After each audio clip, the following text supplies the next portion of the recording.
Picture this, you've arrived at the water's edge and found the perfect swim. You've mixed up some top-shelf, expensive ground bait and baited up the spot so well it should be attracting every lunker in the lake. But an hour passes, then two.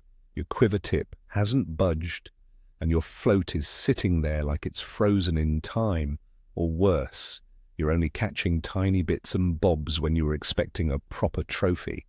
Sounds familiar? What if I told you that right now the big fish are sitting just 5 yards away from your feed, taking one look and swimming off in total panic? That's right. You aren't feeding the fish, you're scaring them. Today, we're exposing the #1 mistake that turns your ground bait into an underwater repellent. And it's definitely not something you'll find written on the back of the packet in a tackle shop. Ready for the truth? To understand why this happens, we need to stop thinking like humans and start thinking like fish. Forget the logic of the more food, the better. A fish's senses are on a completely different level. Their sense of smell is thousands of times sharper than a dog's. Their lateral line picks up the tiniest vibrations in the water. And their vision, it doesn't work anything like ours. In the angling world, we talk a lot about pressure and caution. Big fish, whether it's carp, bream or tench, only reach that size because they are suspicious. They don't just charge at anything. Any unnatural change in their environment is a massive red flag. We think we're laying out a feast, but if that feast smells like a chemistry lab or looks like a blatant trap, no self-respecting trophy fish is going anywhere near it. Let's break down exactly where it's all going wrong. Let's kick things off with the most common mistake out there. I call it the chemical attack. A lot of anglers live by the rule, the more, the better, and end up dumping half a bottle of additive into their ground bait. Up on the bank, it smells great to us. Strawberries, tutti frutti, or even garlic. But let's look at it from under the surface. In the dense world of water, scents behave differently. The concentration at your spot becomes overwhelming. For a fish's sensitive receptors, it isn't a nice aroma, it's a chemical burn. It's like someone hitting you in the face with pepper spray. A fish swims up, gets blasted, and clears off in a panic. This is even more of a disaster in cold water, where scents don't disperse easily. A classic example is pouring concentrated dip straight into the feeder without a second thought. You end up creating a dead zone around your hook that the fish physically cannot get near. The second big mistake comes down to the science of oils and fats. We've all heard that oils don't work well in the cold, but do you know why it actually scares the fish off? Imagine you've added a heavy fish oil or hemp oil when the water is below 10 degrees. That oil won't dissolve. Instead, it congeals into thick globs or a greasy film. When a fish follows your trail and starts to feed, those fatty particles coat its gills and its mouth. Rather than a meal, it just feels pure discomfort. It can't breathe properly and its senses are completely gummed up with cold fat. The fish senses the food is wrong, heavy and dangerous for its system.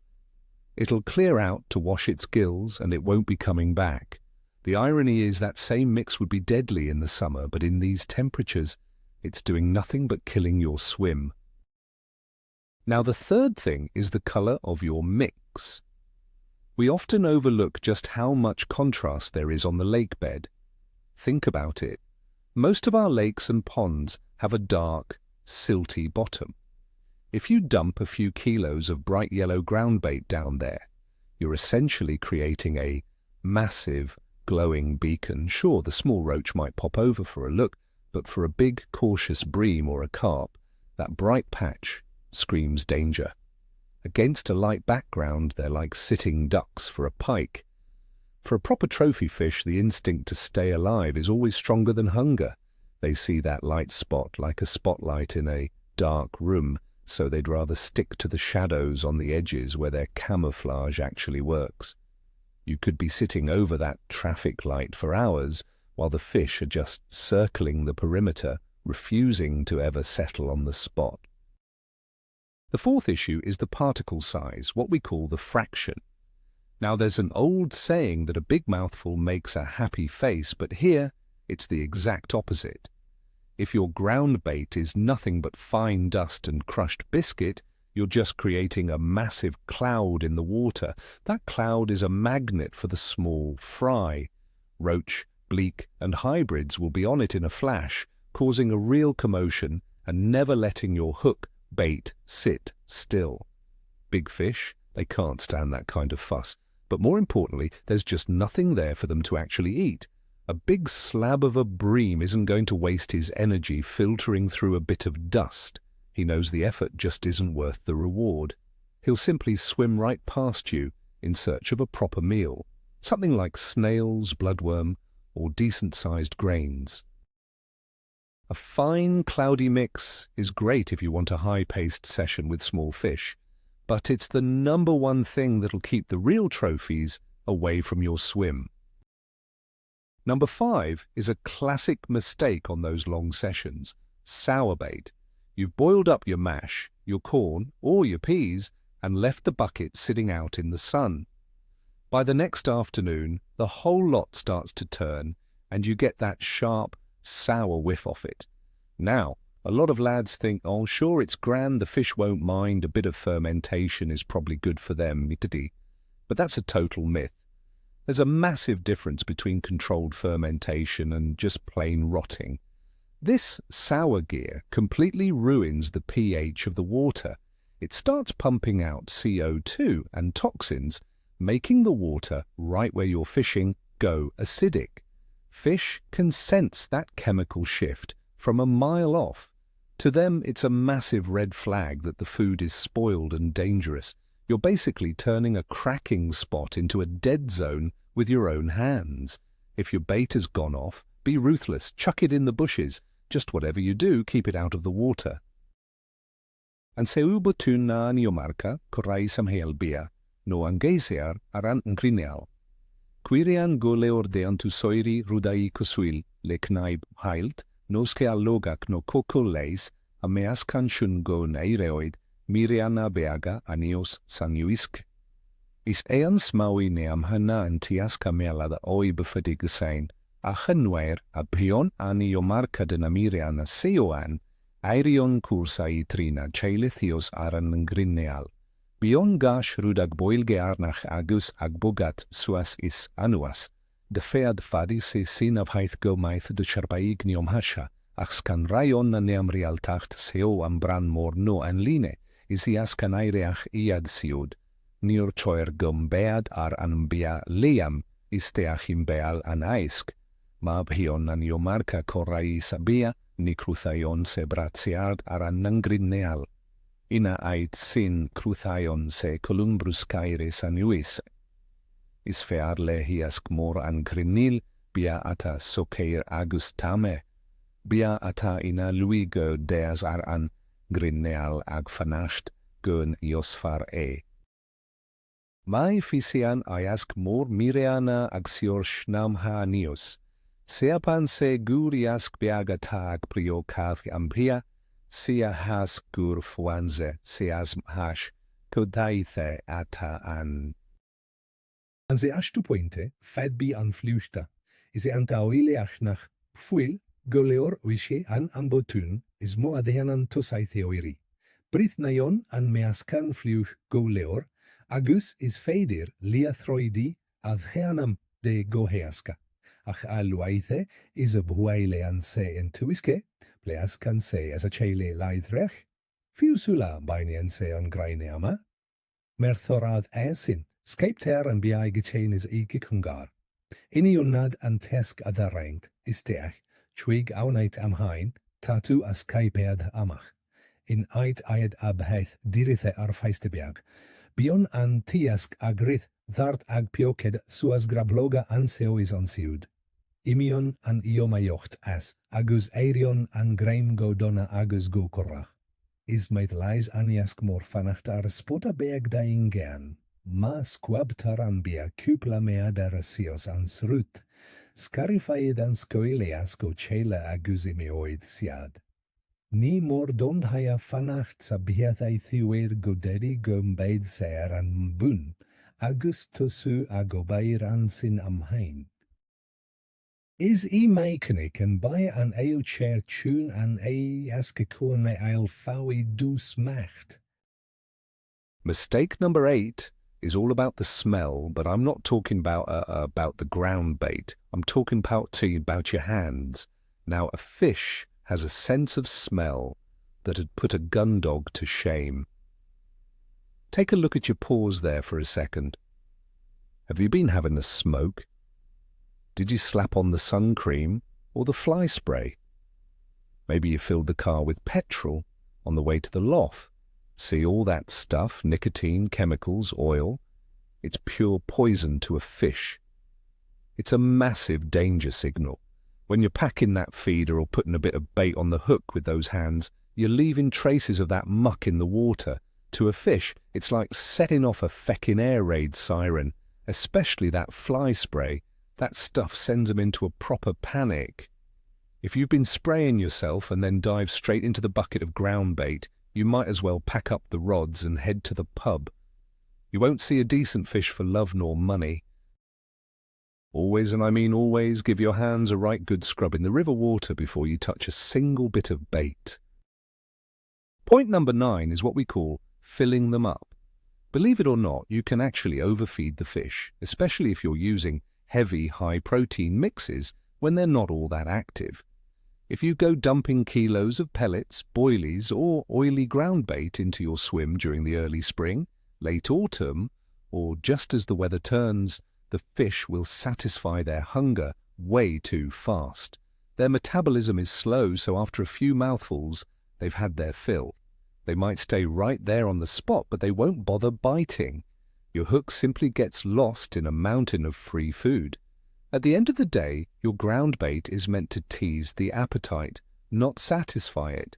It should be tasty and smell great, but keep the actual calories low.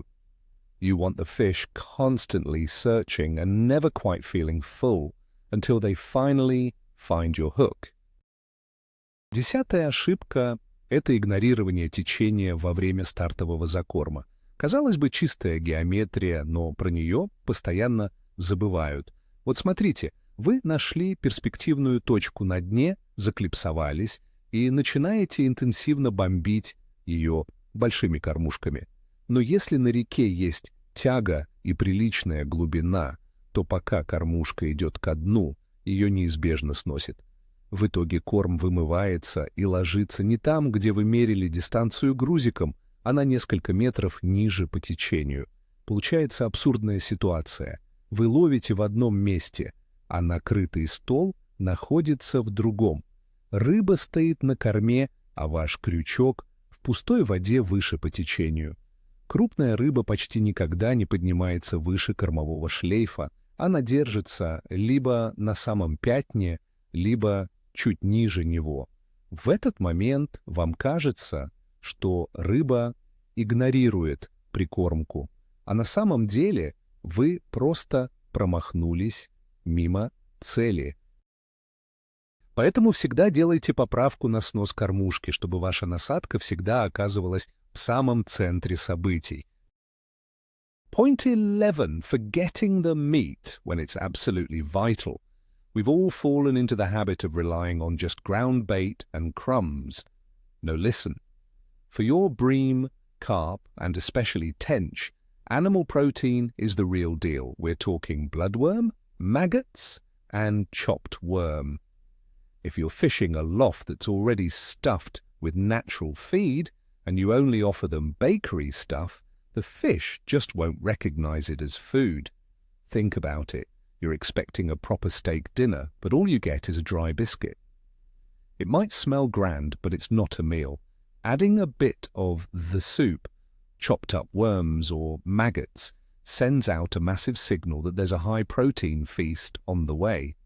It drives the big fish absolutely wild. That's the main reason you'll see the small stuff biting while the big slabs ignore your gear, preferring to root around in the silt nearby for natural bloodworm. Mistake number 12 is a classic. It's all about the salt and the sugar, or more to the point, getting the balance between them dead wrong. We often forget that these two are nature's own flavor boosters and preservatives. Out in the wild, fish are always on the lookout for minerals because fresh water is naturally quite low in salt. Now, adding a bit of salt to your mix in the springtime or when the water's still cold can work like a charm.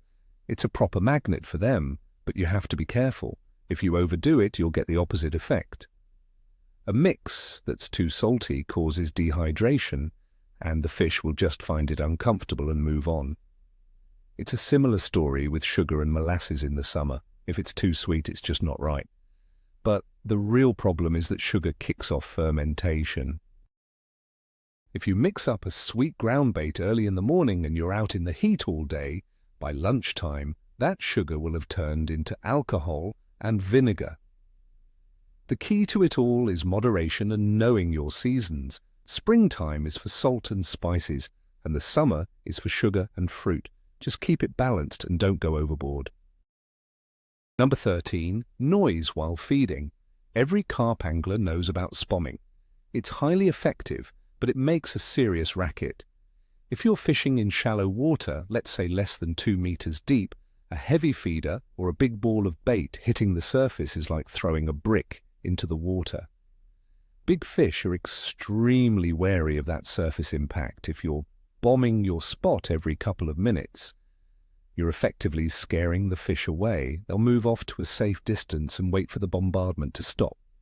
Often it's better to put out a heavy bed of bait once and then keep things dead quiet for an hour or two, only topping up with tiny portions. Stealth is a vital part of your baiting strategy, especially on wild or high-pressure waters. Mistake number 14. Using water straight from the tap to mix your bait.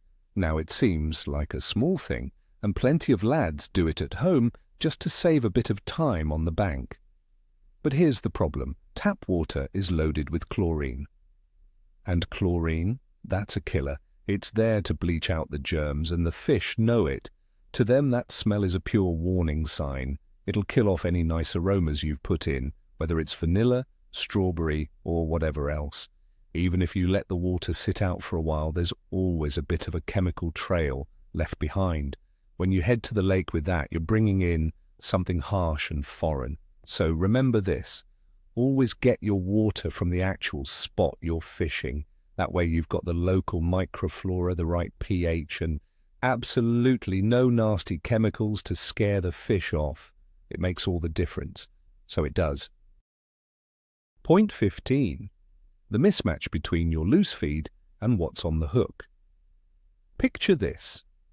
You're feeding pure fishy pellets, but you've got a bit of sweet corn on the line. It just doesn't add up. Or maybe you're using the sweet biscuit mix, but then you're throwing a bunch of worms on the hook. Now, occasionally a bit of a contrast might work, but usually the big lads are looking for exactly what they're smelling in that baited area. If you've laid down a proper carpet of hemp and corn, then you really should have corn on the hook, or at least something that looks the part. See, a fish hoovers up food. If the hook bait tastes or smells completely different from everything else, the fish will spit it out as a reflex, thinking it's some sort of foreign object. The rule is simple. Feed what you fish. It's the foundation of the whole game, but folks often forget the basics when they're trying to get too fancy with their experiments. Mistake number 16 is what we call the Hoover effect and species competition. Sometimes your ground bait is just too tempting and way too fine. It brings in a massive shoal of aggressive small skimmers or hybrids. There's hundreds of them tearing around like mad, and they'll clear the spot in seconds. Now a proper big bream is a slow, steady lad. He arrives, sees this chaotic crowd darting about, and he just doesn't want to know. He's not going to fight through that scrum. Your job is to filter out the small fry. You do that by bulking up the mix, get rid of the fine dust, and make the feed heavier and stickier so it sits dead on the bottom like a stone. You want it so only the fish with a mouth big enough to cope with it can actually feed. If you don't fix the texture of your bait, the big lads simply won't get a look in. Point 17. The lack of food competition. This is really the other side of the coin. See, if you put out too much bait and spread it thin over a massive area, the fish don't feel the need to compete. They'll just mosey about, picking up a grain here and a grain there, taking their own sweet time.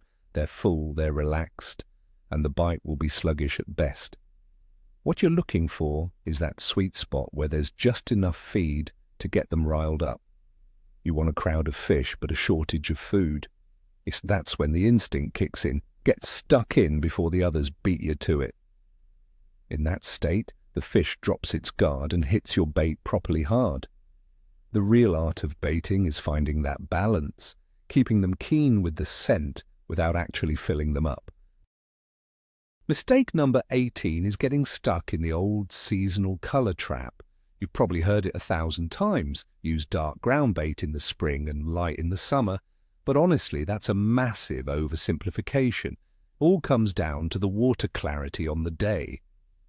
See, in the height of summer, the water can bloom and turn thick and murky.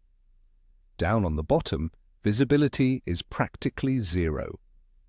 In that situation, colour doesn't matter a bit. What you really need is a strong scent and plenty of vibration to get the fish moving.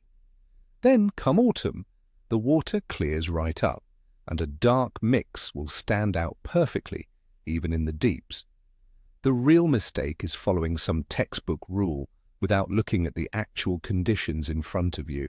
Sometimes a bright red mix works wonders in the spring simply because it looks like a big cluster of bloodworms. So, forget the dogmas. Experiment a bit and watch how the fish actually react. That's the only rule that matters. Point 19. Ignoring the thermocline. Now this is more about the science of the water, but your choice of bait plays a massive part here. During the summer, you'll often get these distinct layers. Warm, oxygen-rich water on top and a cold, dead zone at the bottom. If you're throwing ground bait into a deep hole where the thermocline has choked off the oxygen, the fish simply won't head down there. It doesn't matter if you're using the finest mix in the country, they'll be sitting mid-water just above that cold layer. In this case, feeding the bottom is a total waste of time. Even worse, the bait will just sit there rotting away because there's no oxygen for the bacteria to break it down. The mistake here is feeding the deck when the fish are up high. What you need instead is a light, slow-sinking mix, think zig-rig style, or you need to find shallower spots where the water is actually mixing properly. And finally, mistake number 20. The search for the silver bullet. Too many anglers think, well, if I just buy the priciest bag from the biggest brand, the fish will practically jump into the net. You're shifting the responsibility onto the manufacturer, but ground bait is just a tool. Think of it like a hammer. You can use it to build a house, or you can smash your thumb with it. The most expensive mix in the shop, if it's mixed wrong and cast into the wrong spot at the wrong time, will be easily outfished by basic pellets in the hands of a master who understands the water. The ultimate mistake is not using your head. You need to read the lake bed, the weather, and the fish activity. Your mix should be solving a specific problem right here, right now. It's a tactic for the job, not a ritual sacrifice to the water gods. Angling isn't a lottery, it's a game of chess played against nature. Your ground bait isn't just feed, it's a sophisticated tool to control the swim. Scent, color, mechanics, and nutrition, every single detail can either lure in the fish of a lifetime or spook them for good. The main thing to take away from today is this. Stop feeding mindlessly. Before your first cast, ask yourself, who am I inviting to dinner and how does the spread look from their perspective?